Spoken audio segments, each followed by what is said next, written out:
இன்றைக்கு பொதுக்காலத்தின் 23ஆம் வாரம், செப்டம்பர் மாதம், திங்கட்கிழமை 9ஆம் தேதி. புனித பீட்டர் கிளாவர் அருள் பணியாளருடைய நினைவு விழா. இன்று தேவன் நமக்கு தரும் ஜீவ நீரூற்றான இறை வார்த்தைகள் புனித லூக்கா எழுதிய நற்செய்தி இயல் 6, இறை வார்த்தைகள் 6-11. ஓய்வு நாளில் இயேசு தொழுகை கூடத்திற்கு சென்று கற்பித்தார். அங்கே வலக்கை சூம்பியவர் ஒருவர் இருந்தார்.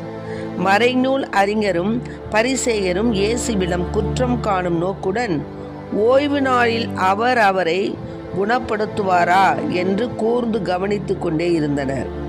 இயேசு அவர்களுடைய எண்ணங்களை அறிந்து கை சூம்பியவரை நோக்கி, எழுந்து நடுவே நில்லும் என்றார். அவர் எழுந்து நின்றார். இயேசு அவர்களை நோக்கி, உங்களிடம் ஒன்று கேட்கிறேன். ஓய்வு நாளில் நன்மை செய்வதா தீமை செய்வதா, உயிரை காப்பதா அழிப்பதா, எது முறை என்று கேட்டார். பிறகு அவர் சுற்றிலும் திரும்பி அவர்கள் யாவரையும் பார்த்துவிட்டு, உமது கையை நீட்டும் என்று அவரிடம் கூறினார். அவரும் அப்படியே செய்தார். அவருடைய கை நலமடைந்தது. அவர்களோ கோப வெறி கொண்டு இயேசுவை என்ன செய்யலாம் என்று ஒருவரோடு ஒருவர் கலந்து பேசினர். ஆண்டவரின் அருள்வாக்கு. கிறிஸ்துவே எமக்கு புகழ். உம்மைத்தான் நம்பியிருக்கிறோம், உம்மையன்றி யாரும் இல்லையப்பா. உம்மைத்தான் நம்பியிருக்கிறோம், உம்மையன்றி யாரும் இல்லையப்பா. அற்புதம் செய்யுங்கப்பா எங்க வாழ்க்கையில, உம்மைத்தான் நம்பியிருக்கோம் ஏசப்பா. அற்புதம் செய்யுங்கப்பா எங்க வாழ்க்கையில, உம்மைத்தான் நம்பியிருக்கோம் ஏசப்பா.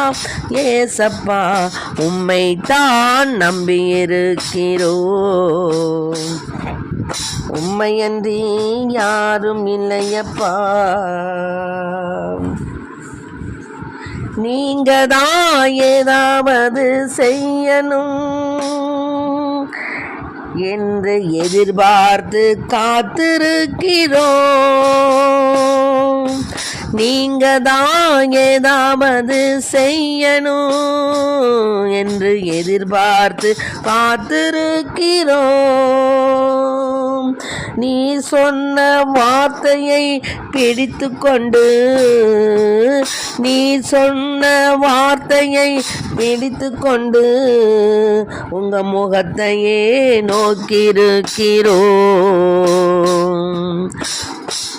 உங்க முகத்தையே நோக்கியிருக்கிறோம். அற்புதம் செய்யுங்கப்பா எங்க வாழ்க்கையில, உம்மைத்தான் நம்பியிருக்கோம் ஏசப்பா. அற்புதம் செய்யுங்கப்பா எங்க வாழ்க்கையில, உம்மைத்தான் நம்பியிருக்கோம் ஏசப்பா. ஏசப்பா உம்மைத்தான் நம்பியிருக்கிறோம், உம்மையன்றி யாரும் இல்லையப்பா. நிந்தையும் அவமானமும் சகித்து கொண்டு செட்டை நிழலிலே வந்து நிற்கிறோம். நிந்தையும் அவமானமும் சகித்து கொண்டு செட்டை நிழலிலே வந்து நிற்கிறோம். நிச்சயமாய் செய்வீர் என்ற நம்பிக்கையில், நிச்சயமாய் செய்வீர் என்ற நம்பிக்கையில் கரத்தையே நோக்கியிருக்கிறோம், கரத்தையே நோக்கியிருக்கிறோம். அற்புதம் செய்யுங்கப்பா எங்க வாழ்க்கையில, உம்மைத்தான் நம்பியிருக்கோம் ஏசப்பா. அற்புதம் செய்யுங்கப்பா எங்க வாழ்க்கையில, உம்மை தான் நம்பி இருக்கோம் ஏசப்பா, ஏசப்பா உம்மை தான் நம்பி இருக்கிறோம். உம்மையன்றி யாரும் இல்லையப்பா, உம்மையன்றி யாரும் இல்லையப்பா.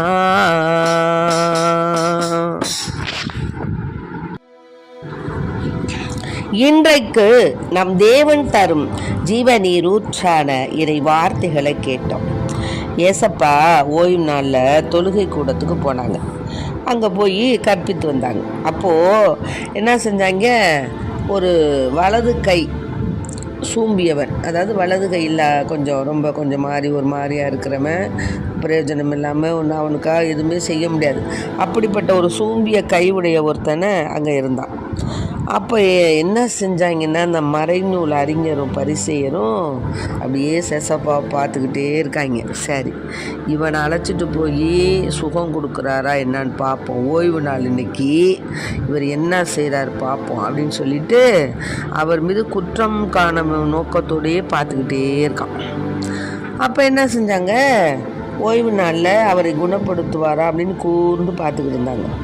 ஏசப்பா அவருக்கு தெரியுமில்ல ஐயாவுக்கு, எண்ணங்களையும் நம்மளுடைய எண்ணங்களையும் உள்ளங்களையும் ஆய்ந்தறியும் தேவன் நம் தேவன்.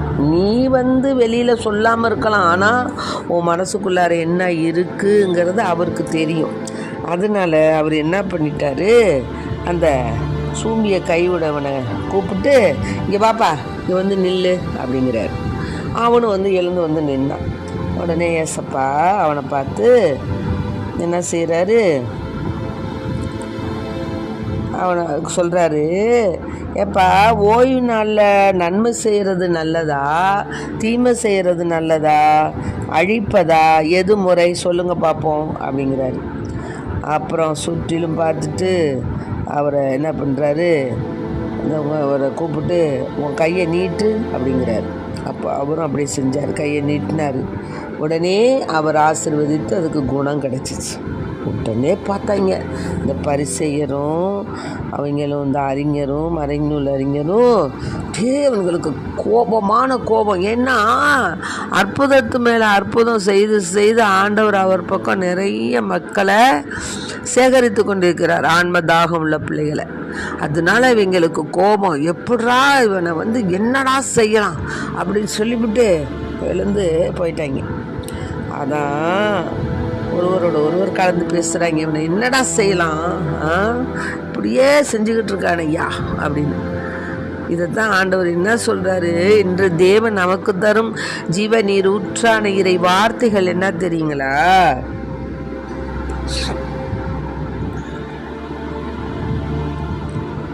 ஆண்டவர் இன்று அதாவது குற்றம் கண்டுபிடிக்கக்கூடாது. குற்றம் கண்டுபிடிப்பதிலேயே சில பேர் கண்ணும் கருத்துமாக இருப்பாங்க, அவங்க பாட்டுக்கு அவங்கவுங்க வேலையை செஞ்சுக்கிட்டு இருப்பாங்க. ஆனால் இவங்க என்ன செய்வாங்க, அவங்க செய்கிற ஒவ்வொரு வேலையும் அப்படியே குற்ற கண் கொண்டே பார்த்துக்கிட்டு இருப்பாங்க. அது சிலருடைய இயல்பு. அதுக்காக அவங்கள என்ன செய்வாங்க, பல வழிகளில் அவங்கள தொந்தரவுப்படுத்துவாங்க, பல வழிகளில் அவங்கள பணி செய்ய விடாமல் செய்வாங்க. ஆனால் என்ன செய்தால் என்ன, கடவுள் ஒருவர். இங்கே பார்த்தீங்க இல்லையா,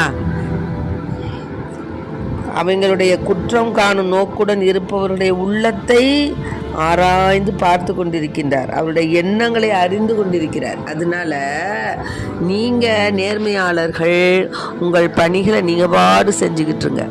குற்றம் காண்பவனுக்கு அவருடைய உள்ளங்களையும் எண்ணங்களையும் ஆய்ந்தறியும் தேவன் தீர்ப்பு தருவார். ஆமென். நீங்கள் சும்மா இருப்பீர்கள், நீங்கள் சும்மா இருப்பீர்கள், ஆண்டவர் அவர்களுடன் போராடுவார். ஆமென். ஆகவே வாழ்நாட்களில் நம்ம அநேக நல்ல காரியங்களை தான் செய்யணுமே தவிர, வாழ்நாட்களில் நம்ம தீய காரியங்களை செய்து நம்முடைய வாழ்வையும் நம்முடைய ஆயுட்காலங்களையும் ஒரு பாவ நெறியில் நம்ம விட்டுவிடக்கூடாது.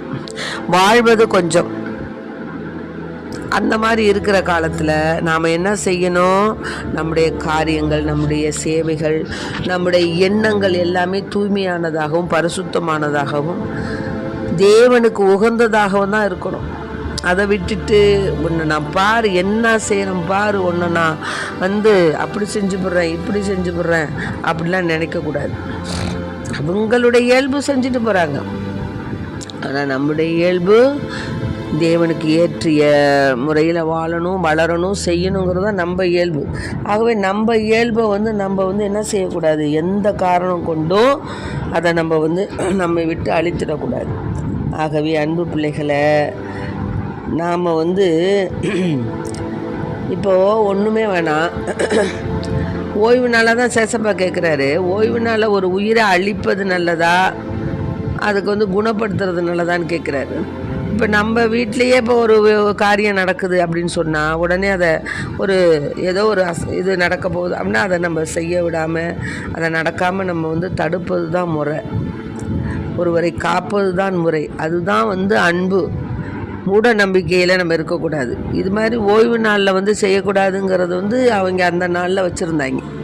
அந்த நாளில் வைத்திருந்த அந்த மூட நம்பிக்கை பழக்க வழக்கங்களை அவங்க மனசில் வச்சுக்கிட்டு தான் ஆண்டவர்கிட்ட கேட்டாங்க. ஆனால் ஆண்டவர் சொல்லிட்டார், சமயங்களில் மூட நம்பிக்கை வேறு, உடனடியாக ஒரு உயிரை காப்பது தான் அன்பு நெறி. அதனால நான் அதுக்காக தான் வந்திருக்கிறேன் அப்படிங்கிறத மறைமுகமாக என்ன செஞ்சார், ஒரு உயிரை காப்பது அதுதான் ஆண்டவருடைய செயல்பாடு. அதனால் உடனே அவனுக்கு சுகம் கொடுத்தார். ஆகவே அன்பு பிள்ளைகளை, நம்முடைய வாழ்க்கையில் பிறரிடம் குற்றம் காண வேண்டும் என்ற அந்த புத்தியை விட்டுடணும். நம்ம கண்ணில் இருக்கிற விட்டத்தை விட்டுட்டு அடுத்தவன் கண்ணில் இருக்கிற துரும்பை எடுப்பதற்கு நான் முயற்சி செய்யக்கூடாது. அது நல்லதல்ல. அதே மாதிரி தான் அந்த காலத்தில் பார்த்திங்கன்னா அநேக பாவங்கள், பரத்தமை இதெல்லாம் ரொம்ப இருந்துச்சு. அதனால தான் அவர் சொல்கிறாரு, 1 கொரிந்தியருக்கு எழுதிய திருமுகத்தில் சென்று சொல்கிறாரு, நீங்கள் என்ன செய்யுங்க, கொஞ்சம் புளிப்பு மாவு, பிசைந்த மாவு முழுவதையும் கொஞ்சோண்டு புளித்த மாவை நல்ல பிசைந்த மாவில் போட்டிங்கன்னா என்ன செய்யும், அந்த எல்லா மாவுமே புளிச்சிடும். அதுபோல் நீங்கள் என்ன செய்யக்கூடாது, புதிதாய் பிறந்த மாவாக இருக்கணுமே தவிர எப்படி புளிப்பற்ற மாவாய்த்தான் இருக்கிறீர்கள். ஏன்னா இந்த பாவ நெறிய விட்டு, புளித்த மாவாகிய அந்த பாவ நெறிய விட்டு நாம் புளிப்பற்ற மாவாக இருக்க வேண்டும்னு இந்த இடத்துல ஒரு செய்தியை சொல்கிறாங்க. அதனால் இப்போது நம் ஆண்டவர் இயேசுவின் பெயரால் நாம் என்ன செய்யணும், நல்ல ஒரு மாசற்ற உள்ளத்தினராக இருக்க வேண்டும். மேலுமாக என்ன சொல்கிறாருன்னா, அந்த 1 கொரிந்தியருக்கு எழுதிய நிருபத்தில் என்னன்னு கேட்டிங்கன்னா, சகோதரர் சகோதரிகளே, உங்களிடையே பரத்தமை உண்டென கேள்விப்படுகிறேன். ஒருவன் தன் தந்தையின் மறுமனைவை வைத்து கொண்டிருக்கிறானாம். இத்தகைய பரத்தமை பிற இனத்தாரிடையே கூட காணப்படவில்லை. இதை அறிந்தும் நீங்கள் இருமாப்புடன் இருப்பது எப்படி? துயரமடைந்திருக்க வேண்டாமா? இப்படி செய்தவனை உங்கள் நடுவில் இருந்து தள்ளி வைத்திருக்க வேண்டாமா? நான் உடலால் உங்களோடு இல்லாவிடினும் உள்ளத்தால் உங்களோடு இருக்கிறேன். இதுதான் இங்கே பாயிண்ட். உடலால் நான் உங்களோடு இல்லைனாலும் உள்ளத்தால் நான் இருக்கிறேன்.